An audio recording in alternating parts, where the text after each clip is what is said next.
Bueno, saludo a los amados hermanos con la paz de nuestro Señor Jesús el Cristo.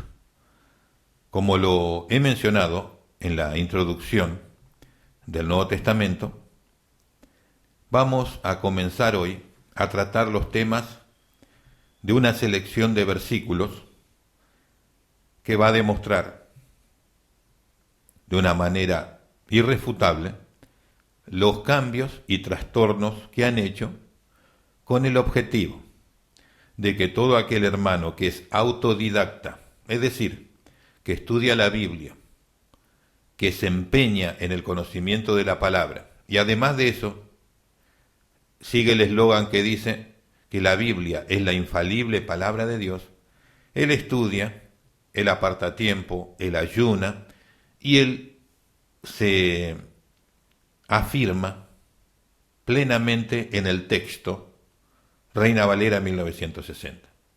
¿Por qué? Porque es la infalible palabra de Dios. Y además de eso, le dijeron que todas las doctrinas están bien allí y que no se tiene que hacer problema de nada. ¿Quién? Autoridades de las universidades teológicas, facultad de teología, seminario, siempre han hablado muy bien de esa versión. Por lo cual no hay nada que temer, simplemente estudie, encomiéndese en la mano de Dios y todo irá bien. Quiero decir con toda claridad que si usted no tiene el don de Dios para la enseñanza, instrucción, educación, y usted solamente es un hermano que de todo corazón quiere saber, si usted sigue el texto literalmente, va a entrar en una horrenda confusión. Sin el don va a entrar en una confusión. ¿Por qué? Porque está hecho de esa manera para que no le sea útil. Y aquellos que saben cómo son las cosas, pero no te dicen nada porque ellos son los expertos, siempre van a tirarte abajo con el conocimiento real de lo que pasa, pero nunca te van a aclarar por qué. Porque ellos no les sirven a Dios sino a su puesto de trabajo. Ese es el gran problema.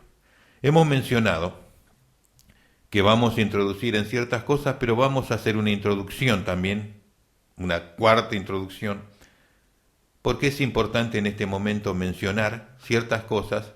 Vamos a mostrar una línea del tiempo fundamental, importante, y de ahí sí ya nos aplicamos a lo que he mencionado, versículos bíblicos selectos en donde usted va a ver los cambios y lo distinto que es la realidad del error, del cambio. Es un privilegio haber extraído las oraciones y palabras más importantes de los cambios que se han realizado.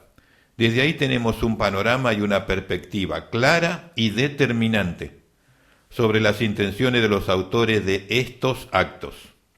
Podemos definirlo básicamente así. 1. Se introdujo la idea de la evolución. 2. Se insertó misticismo, esoterismo y lenguaje de las ciencias ocultas. 3.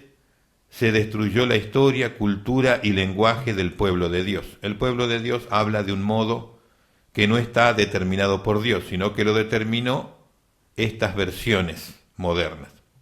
4. Se desconectó la narrativa bíblica para destruir su autodeclaración o autoentendimiento de la palabra, porque la Biblia se explica a sí misma, pero con los cambios ya no sé, usted no va a poder hacer eso. 5. Se introdujeron mentiras sin números al cambiar las palabras, por supuesto, porque no se está dando el testimonio de Dios, sino otra cosa. Se ocultaron muchas revelaciones y profecías al modificar la narrativa. 7. Se introdujeron prohibiciones y blasfemia en nombre de personas y más. Se introdujeron lenguaje de otro culto en la Biblia, porque cuando se dicen ciertas palabras no se está hablando el lenguaje original y el lenguaje que Dios tiene para su pueblo, sino un lenguaje que llevaron a que hable. 9. Es una Biblia ecuménica adaptada para la integración de las religiones. Es una versión de la Biblia totalmente corrupta, anti-Dios, anti-Jesús, anti-Iglesia, anti-santidad, anti-pueblo de Dios. Todas estas menciones son por los distintos cambios que demuestran esas acciones. Y es muy importante entender que en todo el Nuevo Testamento tenemos un total de 721 versículos modificados. Y si vamos a palabras, tenemos básicamente unas 574 palabras cambiadas, aún sumando las reiteraciones, lo cual es una barbaridad. Ahora, ¿qué es lo que podemos ver que sea impactante de lo que se ha hecho? Hay un tema que lo vamos a hablar al final, cuando terminemos de dar todo el estudio del Nuevo Testamento, las epístolas y el Apocalipsis. Como cierre, vamos a hablar de este primer punto que usted va a escuchar ahora. No lo vamos a hablar ahora en los evangelios, sino al final. 1. Jesús resucitó el sábado y no el domingo como nos han hecho creer. Cuando vemos el Textus Receptus, Jesús resucitó el sábado. Como ellos necesitaban que sea el domingo porque es el día del paganismo, taparon todo para poder introducir eso. La iglesia primitiva se reunía los sábados y partía ese día el pan. Eliminaron la mención de la redondez de la tierra en la Biblia, Reina Valera 1960. Hallamos que varios actos muy conocidos no existieron en la historia de los evangelios. Hay una mención sobre los actos en la crucifixión que es falsa. Se ocultaron cosas por medio de la eliminación o se tapó con alguna mentira. El lenguaje básico de la historia bíblica de este periodo fue prácticamente pulverizado. Se introdujeron muchas mentiras en las narraciones de los hechos de este periodo.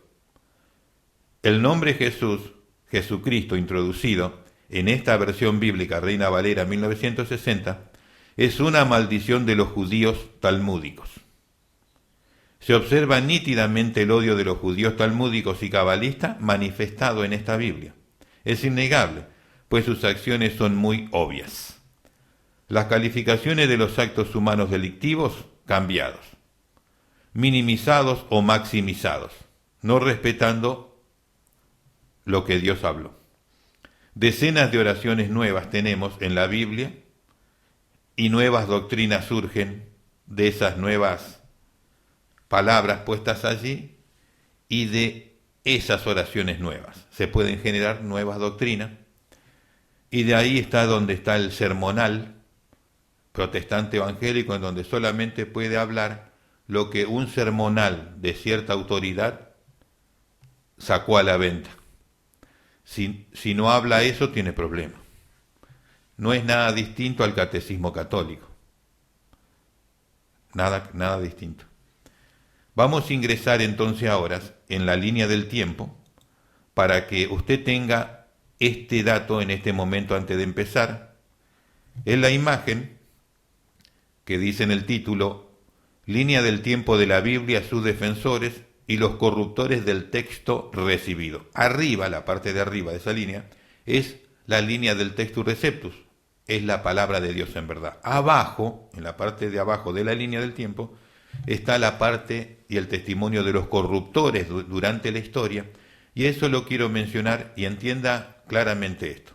Los corruptores siempre van de Alejandría, si partimos de Jerusalén, van hacia el sur, de ahí van a Egipto, a Alejandría y de ahí a Roma. Esa es la línea de toda la corrupción de el Textus Receptus, de lo que dejaron los apóstoles, de lo que se escribió en el Nuevo Testamento para la iglesia. De Jerusalén va a Egipto, de allí a Alejandría y de Alejandría a Roma. Esa es la ruta. Ahora, el Textus Receptus, la palabra de Dios verdadera, de Jerusalén a Antioquía de Siria, de Antioquía a Asia Menor. Esa es la ruta, la línea de movimiento del Textus Receptus. Entenderá que son también dos rutas distintas, exactamente. Vamos a hablar en primer lugar la ruta del Textus Receptus. Si usted va arriba a la izquierda, ahí va a ver claramente en el primer cuadrito que dice periodo de recepción de las cartas y epístolas apostólicas, el Textus Receptus. Y eso ocurre en un periodo de del 33 al 96 después de Cristo. En ese lapso de tiempo es donde la Iglesia recibió todo lo que es el Nuevo Testamento, los Evangelios, Hechos de los Apóstoles, las Epístolas y el Apocalipsis. En ese periodo de tiempo. De ahí en más, el movimiento del Textus Receptus fue primeramente incluido en la Peshita, escrita en arameo. El Nuevo Testamento por primera vez se escribió en la lengua aramea. En esa edición de la Biblia llamada la Peshita, en el primer siglo, en el segundo siglo, en ese periodo también se escribió una versión del Nuevo Testamento en latín, que se llama la Vetus Latina, que contenía la genuina palabra de Dios. Y en los escritos griegos de Jerusalén, Antioquía de Siria y Asia Menor es la ruta, como lo he mencionado. Entonces, ya en el segundo siglo había y estaba el Nuevo Testamento escrito. Estaba escrito en arameo, en la Peshita, estaba escrito en la Vetus Latina y circulaban distintos fragmentos por todo el imperio. O sea que la Biblia, el Nuevo Testamento, ya estaba armado. Bueno, no es como por ahí usted va a escuchar que en tal año, un tal Damaso, no, eso es cuento. Eso es 300 años después de que ya la Biblia, el Nuevo Testamento, estaba totalmente armado, existía. Si vamos al tercer cuadro, vamos a encontrar lo siguiente ya avanzando a cuando se trasladan al lenguaje de los pueblos el Textus Receptus. Pero vamos a ver los primeros que hicieron ediciones purificadas. El texto bíblico purificado por Erasmo de Rotterdam y también una obra de un cardenal católico llamado Cisneros, nunca usado en el Vaticano. O sea que todo aquello que tiene que ver con el Textus Receptus nunca lo usaron. Eso marca claramente una y otra cosa. ¿Y por qué? Porque uno le sirve a Dios y el otro no. El Textus Receptus es la voluntad de Dios, lo otro no. Lo otro es la destrucción del testimonio de Dios. Entonces, estos dos hombres, Erasmo era hijo de sacerdote y fue sacerdote un tiempo. Y escribió lo que se conoce como el Textus Receptus, y él tenía una habitación llena de manuscritos que le enviaban de todas partes de Europa para lo que él estaba haciendo, ediciones de la Biblia, que hizo 5. Entonces, un cardenal católico contemporáneo de Erasmo también hizo una Biblia purificada, una edición de la Biblia totalmente purificada que quedó allí en la historia, pero ni una ni la otra fue usada por el Vaticano, por el Papa. Ninguna. ¿Por qué? Porque es el Textus Receptus. Ellos siempre se manejaron por la ruta Jerusalén, Egipto, Alejandría, Roma. Todo lo que venía de ahí. Todo lo que era del Textus Receptus, no.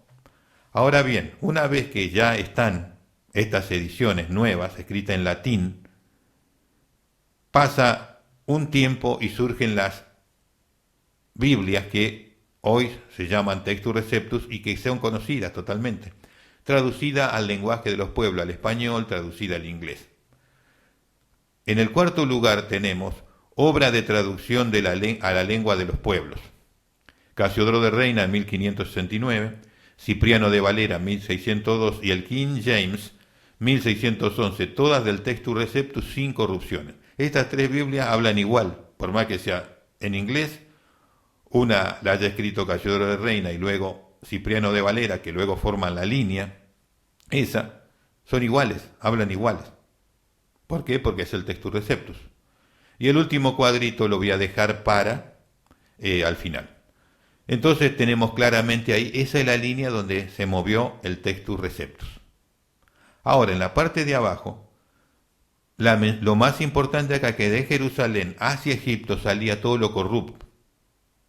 ¿Qué dijo Jesús? Le dijo a los judíos, a los líderes del judaísmo, que ustedes van a perseguir a los discípulos de él hasta en otras ciudades y en otros reinos. ¿Sucedió o no? Claro, hasta hoy lo están persiguiendo. Y lo están persiguiendo a través de la destrucción, manipulación, cambio y trastorno del texto bíblico. Y cuando se persiguió en la antigüedad, ellos estaban detrás de todas las persecuciones, simplemente que usaban al imperio o a ciertas personas de fachada. Siempre fue lo mismo, siempre fue lo mismo. Entonces, de la ruta Jerusalén, Egipto, Alejandría y la biblioteca de Alejandría es donde estaba Orígenes. Y judíos que no solamente estaban ahí, sino que del siglo II al siglo VII se escribió el Talmud, que es todo lo que los doctores de los judíos escribieron durante el periodo anterior y lo juntaron todo en 12 libros que es el Talmud. Y allí tienen toda la doctrina del judaísmo y ahí pusieron la maldición rabínica que he mencionado y ahí se escribió todo lo que las cuestiones de ellos. Son como 12 Biblias actuales o más. Entonces allí, en esos lugares, estaban los traductores judíos que siempre quisieron la destrucción, no solamente de Jesús, sino de todo lo vinculante a él. De ahí surgen todas las corrupciones. ¿Qué sucede? En el segundo cuadro, Eusebio y Jerónimo son los que continuaron, pero Orígenes 185, 245 es el padre de todos los corruptores, el padre de todas las corrupciones del Textus Receptus. Luego siguen Eusebio y Jerónimo. Eusebio escribió 50 Biblias para Constantino. ¿Cómo es que Eusebio escribió la Biblia para Constantino si la Biblia no existía? La Biblia existía 100 años antes, por lo menos, o más, un siglo antes, el Nuevo Testamento. Por eso lo escribió. Pero ¿qué pasó? Fue a Jerusalén, se reunió allí con los judíos talmúdicos y así salió una Biblia ecuménica. Entonces, las 50 Biblias nunca se la usó la iglesia genuina, la iglesia de Jesús, esa Biblia. ¿Por qué? Porque era corrupta, no respetando el texto recibido. Lo mismo hizo después Jerónimo. Usaban las corrupciones realizadas por Filón, Clemente y Orígenes de Alejandría. Entonces, esa versión, Jerusalén, Egipto, Alejandría, Roma, era siempre corrupto. Todo lo corrupto, lo espurio, siempre. Bueno, de todo lo que se hizo durante el periodo de Orígenes, Eusebio, Jerónimo, y siguiendo con las corrupciones, llega el momento en donde ellos definitivamente plantan las corrupciones como la base, como la autoridad. Esto ocurre por medio de Westcott y Hort en 1881, cuando dejan la base textual en griego para las Biblias por venir, en donde todas, a partir de 1900, salvo X grupo minúsculo, todas vienen de ese texto corrupto. Juntan todas las corrupciones históricas más la de ellos, crean un nuevo texto base griego. Para las Biblias corruptas, estas obras continúan con Eberhard Nestlé y Kurt Aland. Bueno, lo que es el texto crítico actual. Y he hablado anteriormente lo que significaba todo eso. Y de ahí vienen distintas versiones bíblicas, que está el último cuadrito, en donde muestra las alteraciones. Son un descalabro. Pero lo que interesa aquí es que en el cuadro que dice advertencia abajo, la Biblia Reina Valera 1909 y la Reina Valera 1960 y todas las siguientes vienen del texto corrupto. Eso es lo que usted tiene que saber. No viene del Textus Receptus, por eso es distinto. Por lo cual está modificado el texto, no es fiable. Por los cambios de palabra que son más de 60.000 reconocidas por Eugenio Nidas en la versión 1909.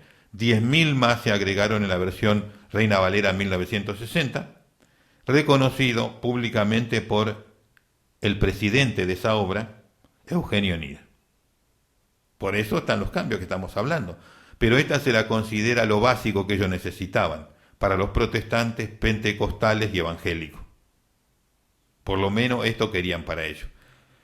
Entonces, ¿cómo hacemos hoy para saber tener alguna Biblia que corresponda? Vamos al cuadro arriba a la derecha, el último. Biblias purificadas sin corrupciones.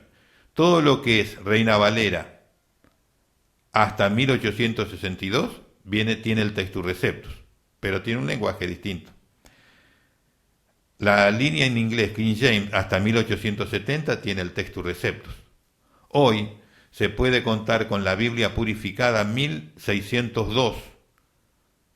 Esa Biblia se consigue, en internet mayormente se puede conseguir, porque no la van a traer a las librerías porque no, ellos trabajan en contra. Entonces, Biblia purificada 1602, la Reina Valera Gómez 2010 y la Biblia de la Sociedad Trinitaria. Esa tiene en el Textus Receptus. Si usted puede conseguir una de esas, tendrá la genuina palabra de Dios. Bueno, esto es importante que usted lo tenga en cuenta y no se deje manipular. Muy sencillamente le he mencionado toda la historia de 2000 años prácticamente, para que usted tenga un entendimiento. No se deje manipular. Todos los que son de la línea corrupta siempre van a defender ese lugar, a como dé lugar, y van a usar todas las mentiras que sea necesario para manipularlo y destruirlo. Y los que dicen la verdad van a usar la línea de arriba, como le he dicho, porque esa es la verdad. Esa es la verdad. Vamos a ingresar ahora sí, con esta introducción bastante amplia, o sea que vamos a tener escaso tiempo, tenemos escaso tiempo, pero podemos comenzar para ya ir a los versículos bíblicos. Vamos a ingresar entonces en Mateos, obviamente, y vamos a hablar de allí un par de versículos modificados que ya te dejan la pauta.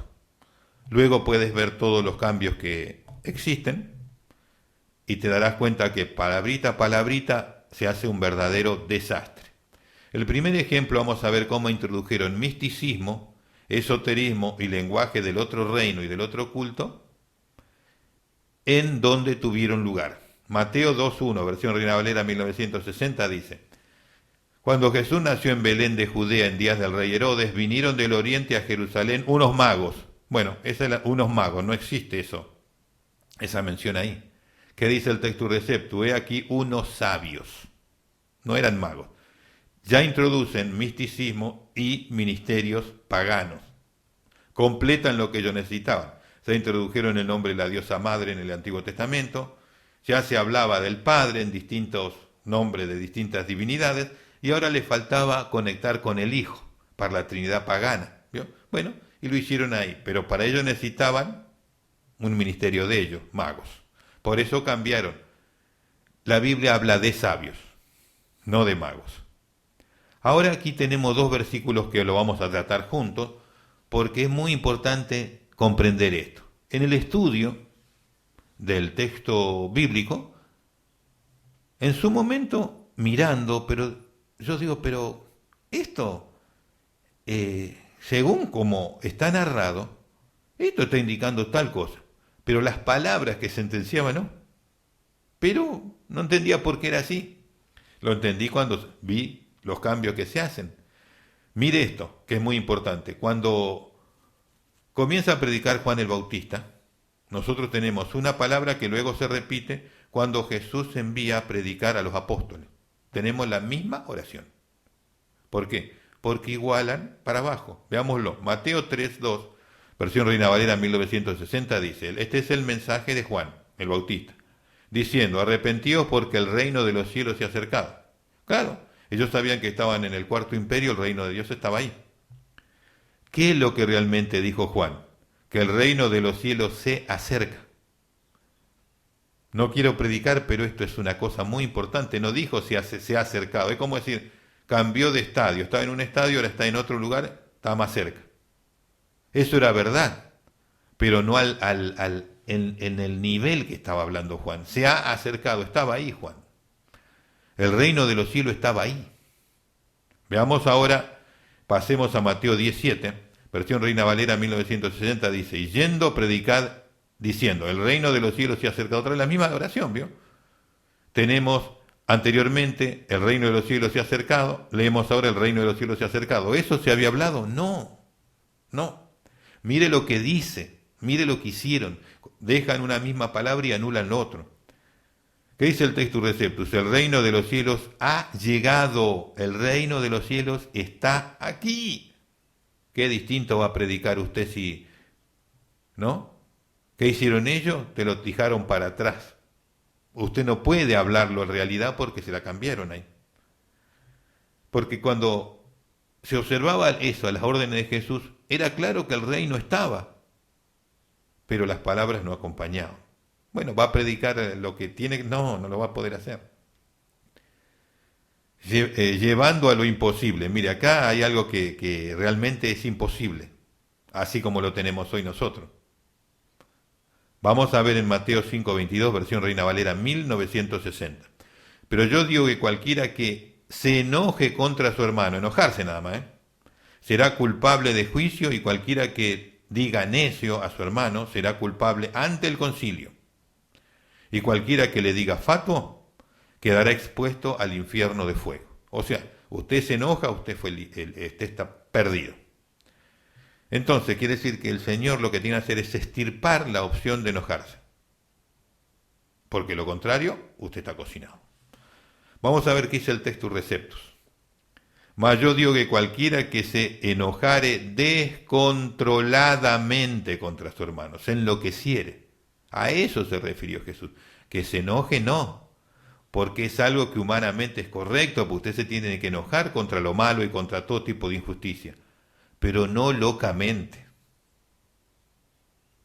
Lo que dice allá, en lo que tenemos hoy nosotros, es imposible eso. Lo que Jesús dijo es lo que se puede. Y después aumentaron el lugar. Dice, será culpable ante el concilio, que tenemos, que dice el Textus Receptus, será culpado del consejo. ¿Por qué? Porque es como hoy, el concilio sería como que usted lo lleguen casi a la Corte Suprema. Mientras que el consejo es como hoy cuando usted va a las primeras instancias de cualquier problema legal. Todo modificado, dado vuelta. Nunca va a poder hablar lo que Jesús habló, ni cómo él habló en lo que realmente es los sistemas, sino cualquier cosa, porque así esa es la idea. Veamos aquí cómo el Textus Receptus dice una cosa y acá lo cambiaron. Escúchelo, cambiando lo que Jesús dijo. Mateo 5:32, versión Reina Valera 1960. Pero yo digo que cualquiera que repudiare a su mujer, a no ser por causa de fornicación, o sea que, ¿qué te está diciendo? Que tú puedes repudiar a tu mujer si hay fornicación. Bien.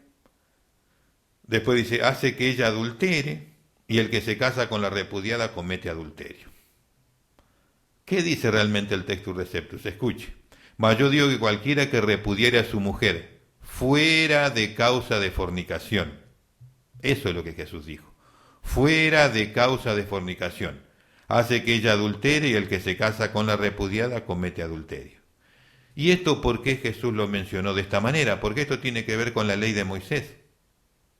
Y estaba hablando con el pueblo de Israel, que estaba basado en la ley de Moisés.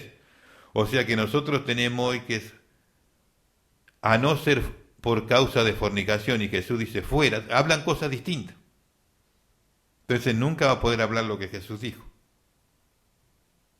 No va a poder hacerlo. Entonces, de estos cambios surgen la posibilidad que tenemos hoy en día de casado o juntado es lo mismo. No hay pecado, pero esa es doctrina satánica. Vamos a Mateo 5:39. Escuche esto, que esto lleva a muchas personas a desilusionarse y a caer en problemas, porque al leer esto le complica la vida. Cambiando al absurdo. No te defiendas ni te opongas al mal. Mateo 5:39, versión Reina Valera 1960 dice, no, pero yo digo, no resistáis al que es malo. Si usted no puede resistir al que es malo y que el malo haga lo que quiera, ¿qué va a pasar con usted? ¿Eso dijo Jesús, no resistáis al que es malo? No. Porque, entonces ¿usted qué es? Nada. ¿Qué dijo Jesús realmente? Mas yo digo, no resistáis con mal. Cuando te opones al malo, no lo hagas haciendo mal. Eso es lo que dijo Jesús. Una sílaba genera un universo de cambios y hace que muchos se desilusionen y abandonen la fe. Bueno, en la próxima audición continuamos desde este cambio, que es muy importante, y vaya entendiendo que no es un chiste esto de los cambios de palabra. Esto estamos hablando de nuestros días y se ve lo terrible de esto. Bueno, Dios te bendiga y hasta la próxima audición. Hasta entonces.